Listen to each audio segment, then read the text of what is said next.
सुप्रभात प्यारे बच्चों। आज हम पाठ्य पुस्तक दिव्यम का पाठ 2 पुनर्मुष्को भव पढ़ने जा रहे हैं। एक कहानी है। कहानी के शीर्षक का अर्थ है फिर से चूहा हो जाओ। गौतमस्य महर्षि तपोवने महातपा नाम मुनि आसीत्। गौतम ऋषि के तपोवन में महातपा नाम का एक मुनि था। स मुनि, उस मुनि ने एक बार एक कौवे को चूहे के एक बच्चे को ले जाते हुए देखा। वह स्वभाव से ही दयावान मुनि था। तम शावकम अरक्षत, वह उस छोटे बच्चे की रक्षा उसने करनी चाहिए और अन्न आदि के कण देकर उसे बचाया।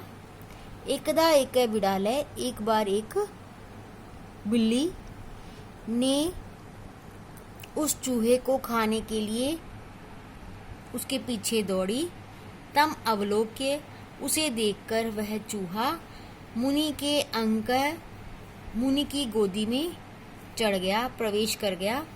तदा मुनि उवाच, तो मुनि ने कहा, चूहे तुम बिल्ली हो जाओ। ततः स बिडालय कुक्कुरात् भीत्वा धावति।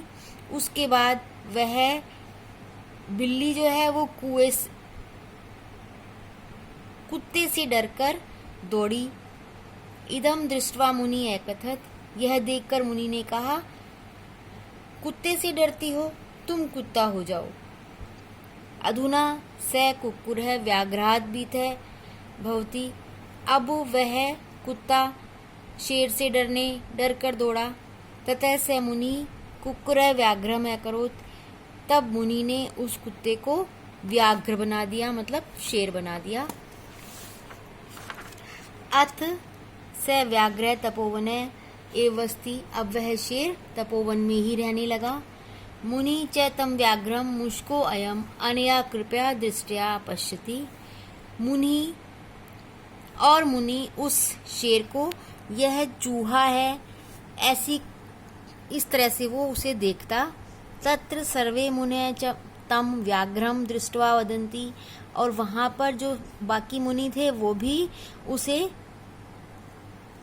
शेर की दृष्टि से नहीं देखते और उस शेर को देखकर कहते, अयम मुनि इमम मुष्कम व्याघ्रम अकरोत्। इस मुनि ने इस चूहे को शेर बना दिया। एतत् श्रुत्वा व्याघ्रम अचिन्त्यत, यह सुनकर वह शेर सोचता, यावद अयम मुनि जीविति, जब तक यह मुनि जीवित है, तावत इयम में अपकीर्ति न अपगमिष्यति, तब तक ये मेरा ऐसे ही अपमान होता रहेगा।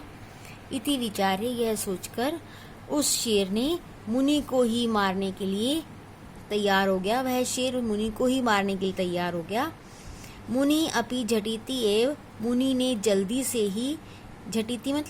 से ही पुनर्मुष्को भव, फिर से चूहा हो जाओ, यह कहकर उसे फिर से चूहा बना दिया। अतएव उच्यते, इसलिए ठीक ही कहा गया है कि नीच श्लाघम पदम प्राप्य स्वामिनम हन्तुम इच्छति। नीच व्यक्ति प्रशंसनीय स्थान प्राप्त करने के बाद अपने स्वामी को ही मारने की इच्छा करता है।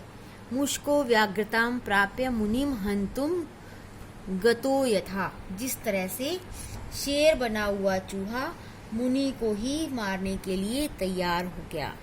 तो ये थी कहानी पुनर्मुष्को भव।